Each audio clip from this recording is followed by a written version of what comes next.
SBY beberapa waktu yang lalu kan begitu agresif menyerang Jokowi, menyerang pemerintah yang seringkali dianggap ugal-ugalan soal infrastruktur. Sementara itu, Ketua Majelis Tinggi Partai Demokrat Susilo Bambang Yudhoyono atau SBY memuji kepemimpinan Presiden Joko Widodo. Dulu Pak Jokowi untuk memimpin Indonesia juga memperbaiki sejumlah hal yang rasanya belum baik.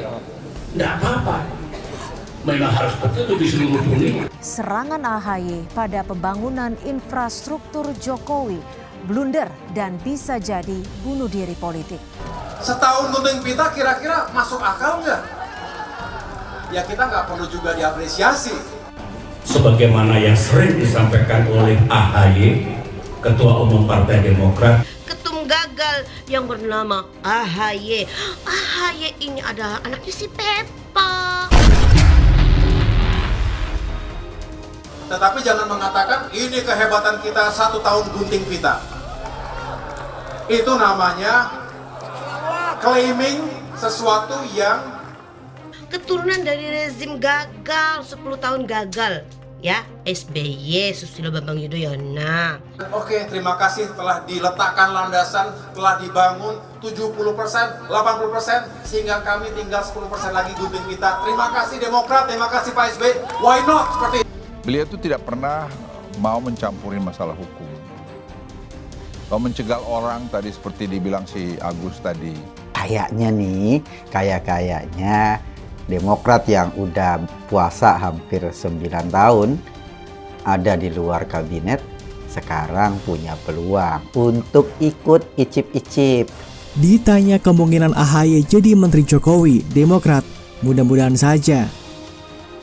Menuding ada tangan-tangan kekuasaan soal bagaimana poros politik kemungkinan hanya akan ada 2 dan seterusnya. Dan Entah ekonomi, entah kesejahteraan rakyat, penegakan hukum, apapun yang dilakukan oleh semua pemimpin Indonesia, termasuk saya dan termasuk Pak Jokowi ini, yang sudah baik juga dilanjutkan. Yang sering mengatakan bagi Demokrat itu yang sudah baik kita lanjutkan. Jadi mungkin besok pidato-pidatonya Pak AHY yang selalu mengkritisi Jokowi sudah nggak ada lagi. Kapan ada reshuffle kabinet? Ya nggak tahu. AHY jadi menteri maksud Anda? ya sangat mungkin kan kalau kita membaca statement-statement media, statement-statement di media sosial sudah mulai colek-colek Pak AHY gitu ya. Sebagaimana yang sering disampaikan oleh AHY, Ketua Umum Partai Demokrat. Namun mengapa ada kesan ya Bapak sekarang berubah menjadi juru bicaranya Demokrat? Karena saya sudah pensiun dari Ketua Umum. Sebagaimana yang sering disampaikan AHY. Saya lebih banyak melukis dan membina bola voli sekarang ini. Karena saya sudah pensiun dan lebih banyak melukis serta membina bola voli. AHY lah yang berdiri di depan. Kayaknya orang se-Indonesia itu paham kalau Mas AHY itu adalah ketua umumnya Demokrat. Anggota Majelis Tinggi Partai Demokrat Syarif Hasan tak menutup kemungkinan Ketua Umum Partai Demokrat Agus Harimurti Yudhoyono menjadi menteri di Kabinet Indonesia Maju.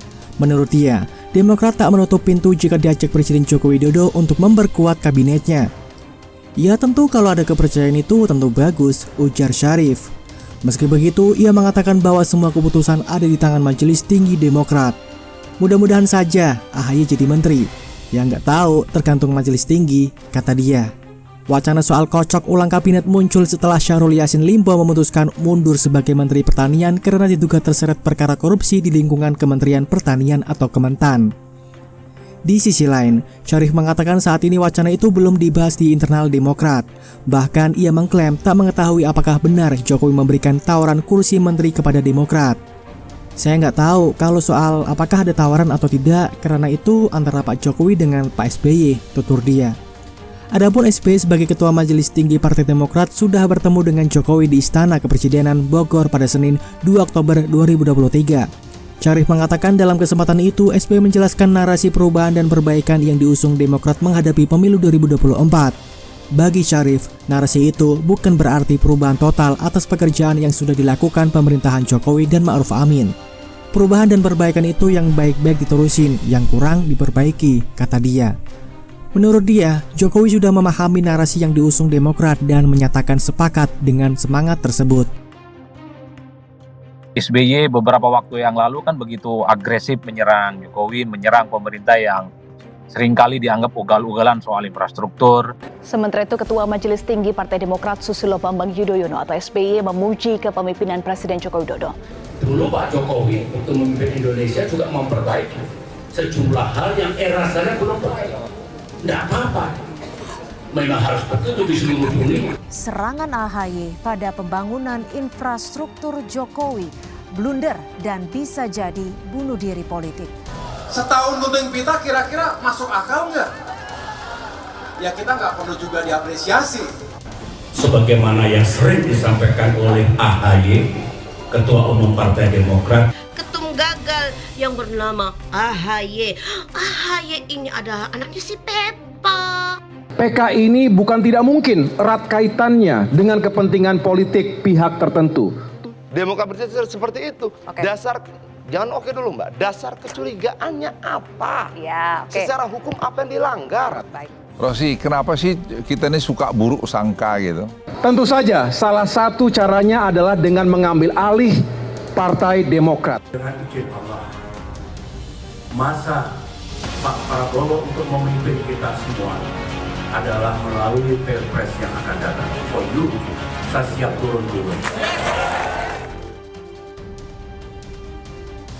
Pak Jokowi prinsipnya setuju dengan apa yang dilakukan oleh Pak SBY. Kan apa yang tidak dilakukan Pak SBY saat menjadi presiden diteruskan, dilakukan oleh Pak Jokowi, ujar dia. Pengamat politik dari Universitas Al-Azhar Ujang Komarudin memaparkan keuntungan dan kerugian bagi Partai Demokrat bila bergabung ke pemerintahan Jokowi. Dari sisi keuntungan, Partai Demokrat bisa berkuasa di instansi kementerian karena sudah lama menjadi oposisi. Untungnya AHY dapat kursi menteri, Demokrat dapat kursi menteri. Ya happy lah dapat jabatan, bisa dapat panggung, dapat pendanaan dan lain sebagainya. Karena sudah puasa atau oposisi 9 tahun. Ya butuh juga instansi di pemerintahan. Untungnya seperti itu, kata Ujang. Ruginya, Partai Demokrat akan mendapat banyak kekecewaan dari masyarakat, simpatisan maupun pendukungnya. Sebab selama ini partai berlambang Mercy itu memposisikan diri sebagai oposisi yang selalu mengkritisi pemerintah dan konsisten bersama rakyat di luar pemerintahan. Tapi tahu-tahu di ujung pemerintahan Jokowi kok masuk? Kan dianggap tidak konsisten, berubah-ubah, dianggap tidak lagi mendukung masyarakat di luar pemerintahan, ujar Ujang. Sehingga masyarakat merasa ditinggalkan. Siapa lagi yang memperjuangkan masyarakat kalau ada di pemerintahan semua, termasuk Demokrat, tambah Ujang. Sementara itu pemerintahan Jokowi justru diuntungkan bila Partai Demokrat bergabung. Alasannya, pihak oposisi yang mengkritisi penguasa semakin kecil. Kalau dari versi pemerintah ya untung, karena ada oposisi yang gabung ke pemerintahan. Tapi ruginya, masyarakat tadi oposisi semakin kecil, nggak ada lagi setahun terakhir, kata Ujang. Ujang menilai, bila hal itu terjadi, maka oposisi yang tersisa hanya Partai Keadilan Sejahtera atau PKS. Namun PKS saat ini pasti lebih mementingkan kampanye untuk pemilu 2024.